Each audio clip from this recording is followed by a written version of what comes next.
But how the heck do you even put money in the market in the first place?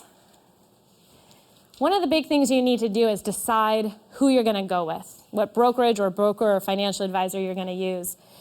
And Kelly Lannon, who is director at Fidelity, said to me that she likes to think about it like vetting a dating partner. This is somebody you could be working with through your entire life. You want this to be a really strong relationship, so you should date around a little bit, see who's the best feel before you make a decision about where you're going to put your money. So I had explained earlier some of the things I like to do is test customer service. I like to read reviews. I like to ask people what their experiences have been, and also make sure that you're looking at cost and fees. That's a really important part of it.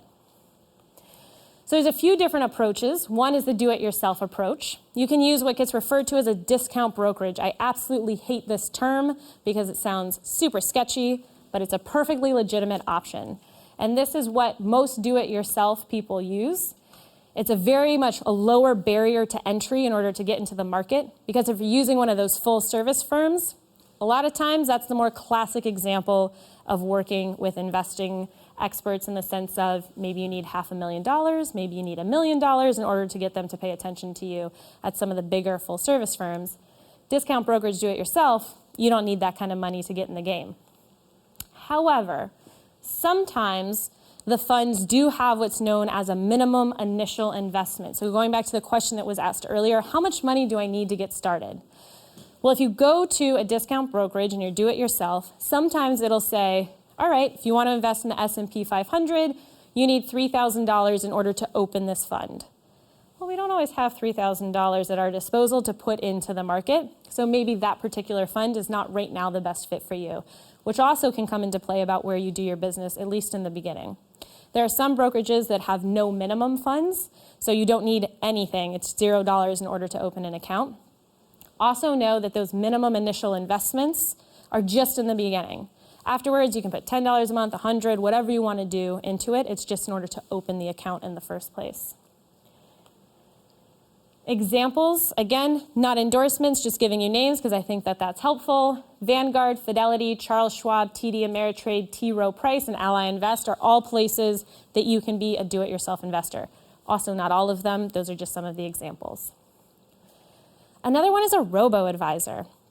So I actually interviewed somebody from Betterment for the book, and he doesn't like the term robo-advisor. He thinks it's a little misleading for a couple of reasons. One, sometimes people think there's a magical algorithm that's doing all the work and that can beat the market. Not what's happening with a robo-advisor. There is an algorithm involved, but people are all involved throughout the process. He likes the idea of online financial advisor. He thinks it makes a little bit more sense for the service that they're providing. They really are strongly marketed towards millennials as a digital solution for getting into the investing game. The other thing, too, is that it helps walk you through this process of asset allocation, time horizon, risk tolerance, and they do this usually in the beginning by having you answer a questionnaire. And your answers then help determine how you are going to be investing, in what kind of investments you're going to be putting your money, what are the different asset classes. You're going to answer questions about what your goals are, and that's going to help determine time horizon. It can be really helpful for a young investor. There's a little bit more hand-holding when you have a robo-advisor. But in exchange for that, you're going to pay a higher fee. So it's just really important, again, this idea of value. There's no issue with paying a higher fee. You just want to make sure that you're really getting value for it.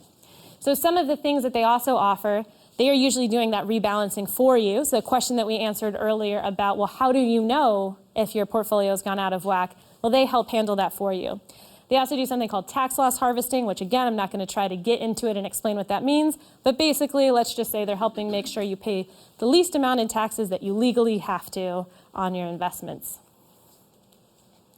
Some examples of robo-advisors include Betterment, Swell, Personal Capital, Wealthfront, Wealthsimple, and Ellevest. Is there an app for that? It's usually a question we like to ask ourselves. And when it comes to investing, yes, of course there is. They get referred to as micro-investing apps because usually this is the lowest barrier to entry when it comes to investing. You can usually get started with just a couple of dollars. And they charge you often $1, $2, $3 a month. I don't know about you guys. I live in New York City. I cannot even do a load of laundry for $1. So that sounds like a really good deal, just paying $1 to get into the investing game. Problem is, $1 as a monthly fee will actually eat up a lot of your returns if you're not careful. Because if you're only investing a handful of dollars a month, $12 over the course of the year might eat up all of your returns. So the rule of thumb that I really do like to use is if you're going to start investing using a micro-investing app, put at least $25, preferably even $50 a month into these apps to really make sure you're getting value for the fee that you're paying. Again, not saying the fee is bad. These companies do also need to make money. But I am saying that it sounds so low that it almost sounds like, yeah, I can just put $5 a month in there and I'll be making some money. You have to do the math on those too. Examples of micro-investing apps include Acorn, Stash, and Robinhood. There are certainly others, but those are 3 of the biggies.